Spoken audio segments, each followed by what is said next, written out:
আসসালামু আলাইকুম ওয়া রাহমাতুল্লাহি ওয়া বারাকাতুহু। সাল্লাল্লাহু আলা সাইয়্যিদিনা মাওলানা মুহাম্মদ ওয়া আলা আলিহি ওয়া আসহাবিহি ওয়া বারিক ওয়াসাল্লাম। আজকে আমি আমার বাগানের মধ্যে কাজ করতে আসছি।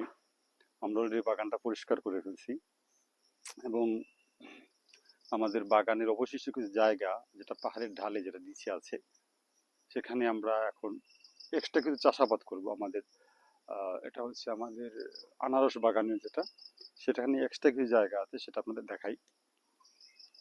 এই যে হচ্ছে জায়গাটা, এই জায়গাটা মূলত এখানে আসলে অনেকটা জায়গা খালি আছে।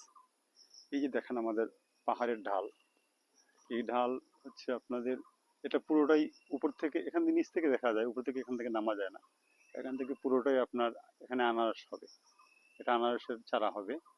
এবং এই যে ঢালের নিচে যে জায়গাটা এটা খালি আছে, এখানে প্রায় 2 শতকের মতো জায়গা খালি আছে। এবং কি সারা জায়গাটা আমরা অন্য কিছু চাষাবাদ করবে, যেমন হতে পারে এটা কলা, অথবা মনে করেন যে অন্য কিছু সবজি।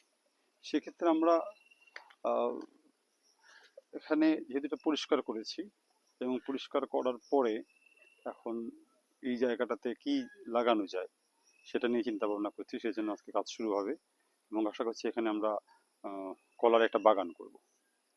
এখানে একটা কলার বাগান করব এবং যেহেতু 2 বছরে কলার 2বার ফলন পাওয়া যায়, সেহেতু আমরা আশা করছি যে এখানে কলার আহ, ফলন এখানে ভালো হবে ইনশাল্লাহ। তো সবাই দোয়া করবেন আর লাইক শেয়ার দিয়ে আমাদের পাশে থাকবেন। সবাইকে ধন্যবাদ। আসসালামু আলাইকুম রহমতুল্লাহ।